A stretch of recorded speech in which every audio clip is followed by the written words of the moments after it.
വിവോയുടെ Vivo Y28s 5G എന്ന പുതിയൊരു smart phone ഇപ്പം ഇന്ത്യൻ മാർക്കറ്റിൽ ലോഞ്ച് ചെയ്തിട്ടുണ്ട്.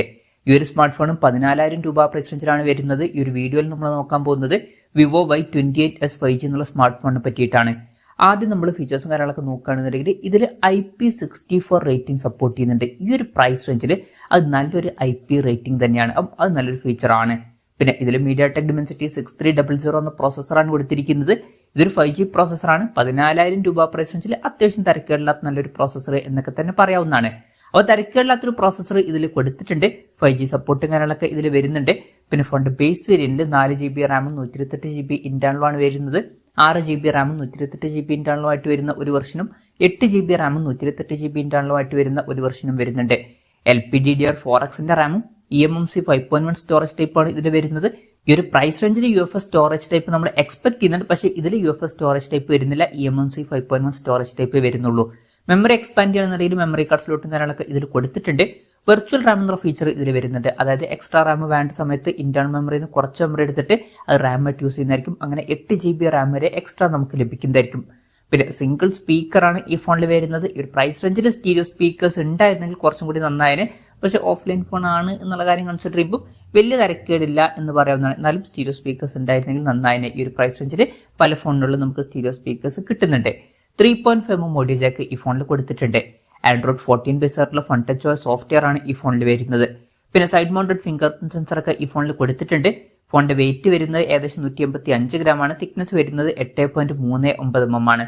ഇനി ക്യാമറയുടെ അടുത്തിലോട്ട് വരികയാണെന്നുണ്ടെങ്കിൽ ഫോണിന്റെ പിന്നിൽ ഡ്യുവൽ ക്യാമറ സെറ്റപ്പ് കൊടുത്തിട്ടുണ്ട്. 50 മെഗാപിക്സലിന്റെ f1.8 അപ്പേഴ്സിൽ വരുന്ന മെയിൻ ക്യാമറ സെൻസറാണ് ഈ ഫോണിൽ വരുന്നത്. പിന്നെ 2 മെഗാപിക്സലിന്റെ f2.4 അപ്പേഴ്സിൽ വരുന്ന ഒരു സെൻസറും വരുന്നുണ്ട്. അപ്പം ഇതിൽ അൾട്രാ വൈഡ് ആംഗിൾ ലെൻസ് ഒന്നും വരുന്നില്ല. പക്ഷേ ഈ ഒരു പ്രൈസ് റേഞ്ചിൽ അത് വലിയൊരു പ്രശ്നമായിട്ട് പറയാനും പറ്റില്ല. പ്രത്യേകിച്ച് ഓഫ്ലൈൻ മാർക്കറ്റിൽ വരുന്ന ഒരു 5G ഫോണാണ് എന്നുള്ള കാര്യം കൺസിഡർ ചെയ്യുമ്പോൾ.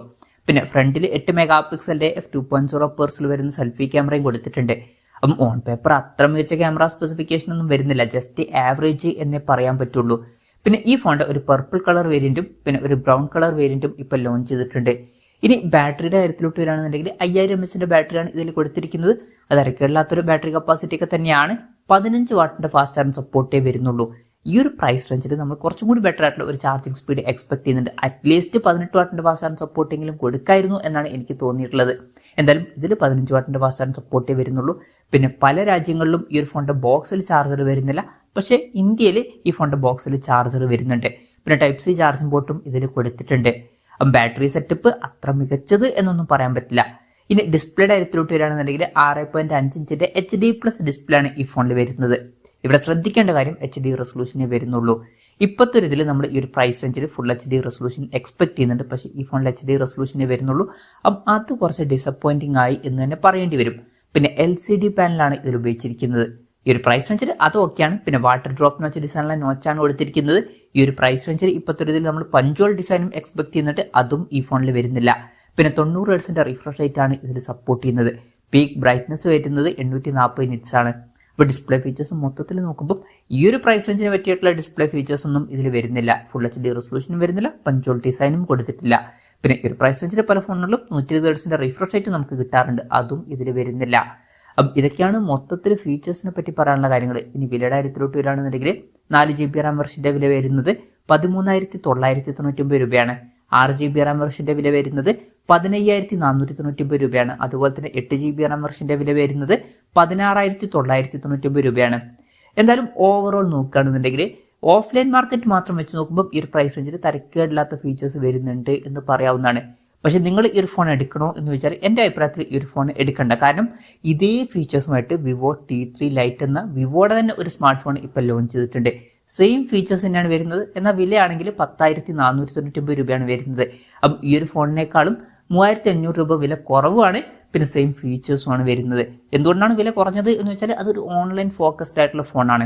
അപ്പം പലർക്കും ഒരു ഡൗട്ട് ഉണ്ടാവും, എന്തുകൊണ്ടാണ് വിവോ ഇങ്ങനെ സെയിം ഫീച്ചേഴ്സുമായിട്ട് ഒരു ഫോൺ വില കൂട്ടിയിട്ട് ഇറക്കിയത് എന്നുള്ള കാര്യം. ആക്ച്വലി ഈ രണ്ട് ഫോണുകളും സെപ്പറേറ്റ് മാർക്കറ്റുകളെ ടാർഗറ്റ് ചെയ്തിട്ടുള്ളതാണ്. ഈ ഒരു T3 ലൈറ്റ് 5G എന്ന smart phone online market target ചെയ്തിട്ടുള്ളതാണ്. എന്നാൽ വിവോ Y28s 5G എന്ന smart phone offline market target ചെയ്തിട്ടുള്ളതാണ്. അപ്പം ഓഫ്ലൈൻ മാർക്കറ്റിലോട്ട് വരുമ്പോൾ വില കമ്പാരിറ്റീവ്ലി കൂടും. കാരണം ഓഫ്ലൈൻ മാർക്കറ്റിലോട്ട് വരുമ്പോൾ ചിലവ് കുറച്ച് കൂടുതലാണ്. ഇപ്പോൾ ഷോപ്പുകാരുടെ ലാഭം, അതുപോലെ തന്നെ ഡിസ്ട്രിബ്യൂട്ടേഴ്സ് ഒക്കെ അതിൻ്റെ ഇടയിൽ വരുന്നുണ്ട്. അപ്പം അതൊക്കെ കാരണമാണ് ഒരു 3,500 രൂപ എക്സ്ട്രാ ഇതിന് കൂടിയിട്ടുള്ളത്. പിന്നെ ഇതേ സെയിം ഫീച്ചേഴ്സുമായിട്ട് വരുന്ന ഒരു ഫോൺ ഇതിലും കുറഞ്ഞ പ്രൈസ് റേഞ്ചിൽ വരുമ്പോൾ ഇതിന്റെ സെയിൽ നടക്കുമോ എന്ന് വെച്ചാൽ ചിലപ്പം വിവോ T3 Lite 5G എന്ന ഫോണിനേക്കാളും സെയിലും കാര്യങ്ങളൊക്കെ ഈ ഒരു ഫോണിന് കിട്ടിയേക്കാം. കാരണം ഇതൊരു ഓഫ്ലൈൻ ഫോണാണ്. ഇപ്പം പല ആൾക്കാരും ഓഫ്ലൈൻ മാർക്കറ്റിൽ പോയിട്ടാണ് ഫോണുകൾ മേടിക്കുന്നത്. അവർ ഇതേ ഫീച്ചേഴ്സുമായിട്ട് വേറെ ഒരു ഫോൺ ഉണ്ടോ എന്നൊന്നും നോക്കില്ല. അവർക്ക് മിക്കവാറും അറിയലും ഉണ്ടാവില്ല ഇങ്ങനെ ഓഫ്ലൈൻ മാർക്കറ്റ്, ഓൺലൈൻ മാർക്കറ്റ് ഇങ്ങനെ സെപ്പറേറ്റ് കാര്യങ്ങളുണ്ട്. സെയിം ഫീച്ചേഴ്സുമായിട്ട് നമുക്ക് ഓൺലൈൻ മാർക്കറ്റിൽ കുറച്ചും കൂടി കുറഞ്ഞൊരു പ്രൈസ് റേഞ്ചിൽ ഫോണുകൾ കിട്ടിയേക്കാം എന്നുള്ള കാര്യങ്ങളൊന്നും പലപ്പോഴും അറിയാറുണ്ടാവില്ല. പിന്നെ ഷോപ്പുകാർക്ക് കൂടുതൽ ലാഭം കിട്ടുന്ന ഫോണുകളെ അവർ റെക്കമെൻഡ് ചെയ്യുള്ളൂ. കാരണം അവരൊരു ബിസിനസ്സാണ് നടത്തുന്നത്, അവർക്ക് കൂടുതൽ ലാഭമാണ് വേണ്ടത്. ഇപ്പം T3 Lite 5G എന്ന ഫോൺ റെക്കമെൻഡ് ചെയ്താൽ അത്ര ലാഭം അവർക്ക് കിട്ടിക്കൊള്ളണം എന്നില്ല. പക്ഷെ ഇതിൽ മാർജിൻ കുറച്ചും കൂടി ബെറ്റർ ആയിരിക്കും. അതുകൊണ്ട് തന്നെ അവർ കൂടുതൽ ഇത് റെക്കമെൻഡ് ചെയ്തിട്ട് കൂടുതൽ പേരോട് ഇത് എടുപ്പിക്കാൻ ചാൻസ് ഉണ്ട്. പിന്നെ ഈ ഒരു ഫോൺ എടുത്തു കഴിഞ്ഞാലും പല ആൾക്കാരും ഇങ്ങനെ ഒരു ഓപ്ഷൻ വേറെ ഉണ്ടായിരുന്നു എന്നുള്ളതൊന്നും അറിയാനും പോകുന്നില്ല. എന്തായാലും വിവോയുടെ Y28s 5G എന്ന പുതിയൊരു സ്മാർട്ട് ഫോൺ ലോഞ്ച് ചെയ്തിട്ടുണ്ട്. എൻ്റെ ഒരു അഭിപ്രായത്തിൽ ഈ ഒരു ഫോൺ എടുക്കാതിരിക്കുകയാണ് നല്ലത്. വിവോയുടെ തന്നെ ഫോൺ വേണമെന്നുണ്ടെങ്കിൽ വിവോ T3 Lite 5G എന്ന ഫോൺ നോക്കാവുന്നതാണ്. അല്ലാന്നുണ്ടെങ്കിൽ വേറെയും 5G ഫോണുകൾ ഈ ഒരു പ്രൈസ് റേഞ്ചിൽ ഓപ്ഷനിൽ വരുന്നുണ്ട്.